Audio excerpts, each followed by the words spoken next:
new case is being described by the homeowner as next level squatting. She and her husband say the person inside is posing as the new owner with bogus mortgage documents.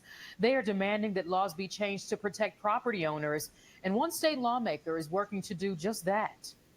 Since Thursday, we have been fighting to get these people out of our property. Standing in the rain, practically begging a stranger to move out of their home. Marcia and Carlton Lee never thought they'd be facing off with an alleged squatter. Having a squatter outside your home, inside your home while you're outside in the rain is crazy work. Crazy work. Someone is in my house saying that they moved in a month ago. I am livid right now. Marcia says she came by her property last week to show it to a prospective buyer. To her surprise, she says a family of 3 and their dog had moved in. I have a realtor standing on the sidewalk waiting to see this property. The buyer is across the street. He gets out, and I had to apologize and let them know, like, I can't show you this home right now. She and her husband came back with police. They say a woman who identified herself as Stacy claimed that she bought the home back in February and was the new owner. They said, we've been here for a month. I said, no, you haven't. I just showed this property 2 days ago. They say the woman showed them this mortgage document.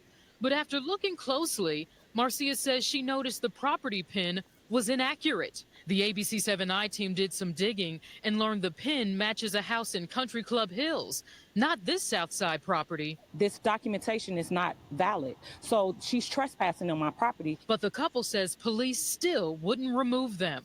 Oh, so the problem with squatters and how we can navigate this, especially as I'm gonna tell you as a consumer and as real estate professionals, is if you are a real estate investor, you've got properties in multiple places, whatever the case is, this happens a lot more frequently than you may suspect, because a lot of these individuals that market these homes and ultimately have individuals that end up moving into the home, aka squatting, and they're not the legal owner or tenant, is that they will take these properties that are marketed on Zillow, Realtor.com, Redfin, as legitimate homes that are for sale or homes that are for rent. But what they will do is they'll take those properties, put it on a place like Facebook Marketplace, Craigslist, other places like that, and market that home. And unfortunately, because the consumer doesn't do their due diligence, especially if they're buying a home, I can almost guarantee that the individual that is in that property now did not purchase that property using a real estate professional. They probably saw an ad on Facebook Marketplace, reached out to the individual on the other end. That person told them what apparently they thought they needed to hear. Usually in these cases, they will say that they are seller financing the property. And if you want to, purchase the home, they'll be the ones to take care of the loan. You don't have to go through any lenders, especially if the individual says that their credit is not super great, all that. That's how they take advantage of people like this. And what probably happened in this case is that these owners probably were not checking on this property frequently, having other neighbors around. I mean, if you're an investor, you need to know your neighbors for your property, because those individuals are going to look out for you. They're going to say, hey, Marv, there's somebody that's here at your property, because we're all in community together. Even if it's a property that I'm not physically occupying, but I own it and I'm renting it out to someone, or I'm marketing it to rent for someone, my neighbors in that area are going to hit me up and let me know, if there's any individuals that are there, packages that have been dropped off, things of that nature. So these people, unfortunately, I'm guessing just looking at the property, they don't have any smart cameras set up. So for example, if you are a real estate investor, you should have, at least until you get that home officially rented or sold, you should have a Ring doorbell on that property at all times. You should have you can get a Simply Safe for less than $200. You can get your whole home set up on Simply Safe. I'll leave a link for I use Simply Safe. I love them. I'll leave a link for the Simply Safe security system in the description of this video. But you have to have eyeballs on that property, either your eyeballs using smart home technology or leveraging the benefits of your neighbors. But let's keep going.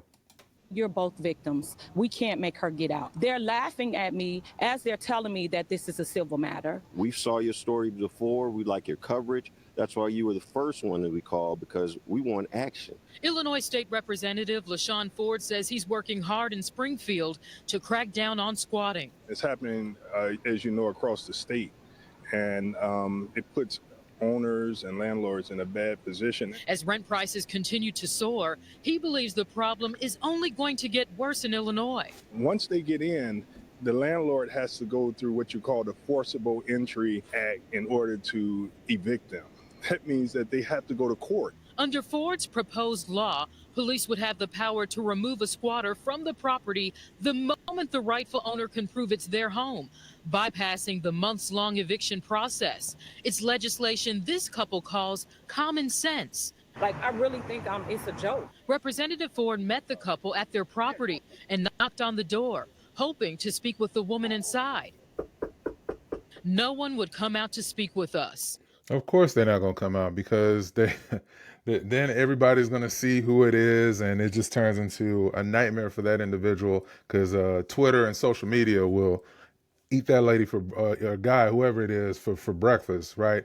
But like I said, in these scenarios, in these types of scenarios here, if you're marketing your home, if you're an investor, or you're working with a seller, to my realtors here, if you're marketing this home for sale or for lease, make sure that there's only one other key other than what the seller has, and that you put that key, or if you're working with a realtor, that you give them only one copy of that key, and that key should go into an official, actual lockbox. Not a combination box, but what we call a Supra or an I box, because those types of secured measures where you put the key, those types of lock boxes can only be opened by another licensed real estate professional, or a vendor of some sort that has what's called a CBS code. If it's a home inspector, an electrician, it's an individual that is a professional. No one else can open, and those individuals have to have what's called a CBS code to open that box that you'd have to provide to them. But other than that, only licensed real estate professionals are able to open those I boxes. So more than likely, what may have also happened is that they probably had the spare key on a traditional combination lock, where if they did have representation to market the sale of this home or the lease of this home, that realtor probably just gave whoever's interested in touring the property the combination code, because they are being cheap and didn't have an actual I box, and that individual took that code and probably blasted it out to all of their other scammer buddies, and that's how they were able to get a key to that property that they gave to the individual that is now squatting. So obviously, this video isn't going too much into the details of how this happened, other than saying that the lady provided, the squatter provided documentation that had a different number on there. It's super, super important, if you are a consumer, that if you see a home that is for rent or for sale in a place other than Zillow or Redfin, that you have some level of due diligence that you do, where you just cross-reference that address that you see on Facebook Marketplace, cross-reference it on a place like Google to see if it's actually being promoted for sale, even if that individual is selling their home as an owner for sale by owner, or as a, I forget what the other word is, but if they're marketing it, you should see that home on multiple channels.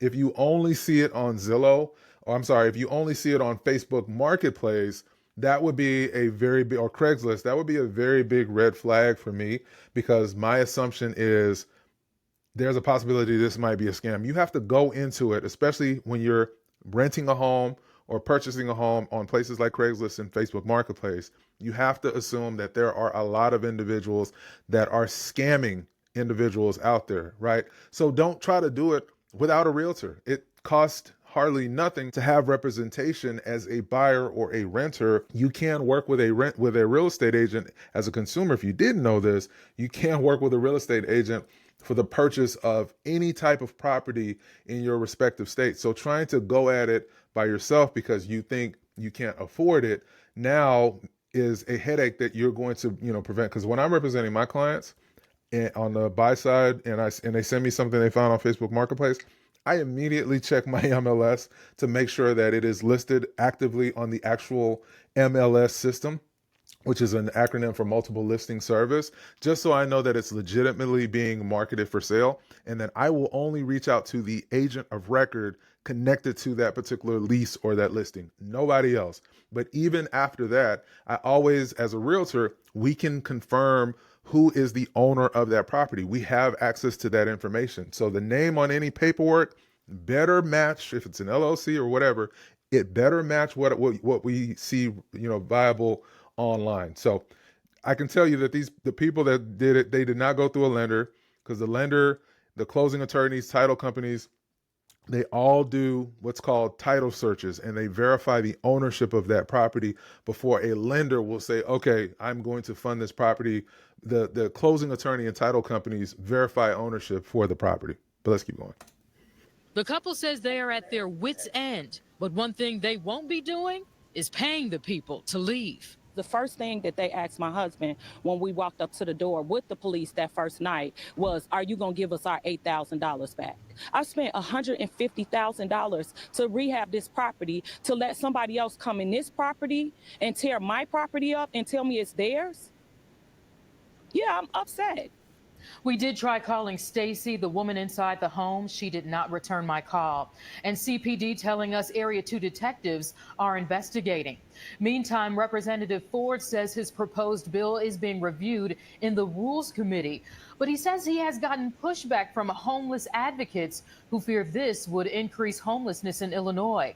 Ford says he is working with utility companies to prevent squatters from putting services in their name. What? That's crazy. That's crazy that someone believes that this is actually going to increase homelessness if this law is passed. I mean, again, I'm not going to get political, but I will just say our world is really we on some other stuff right now. We're in uncharted territory. That's all I'll say. So, I mean, personally speaking, I think that there's quite a bit that this couple probably could have done, should have done. Obviously, hindsight is always 2020, but I just truly believe that having neighbors that are looking out for you, having smart home technology, cutting the grass on a regular basis, checking on your investments, checking on your property.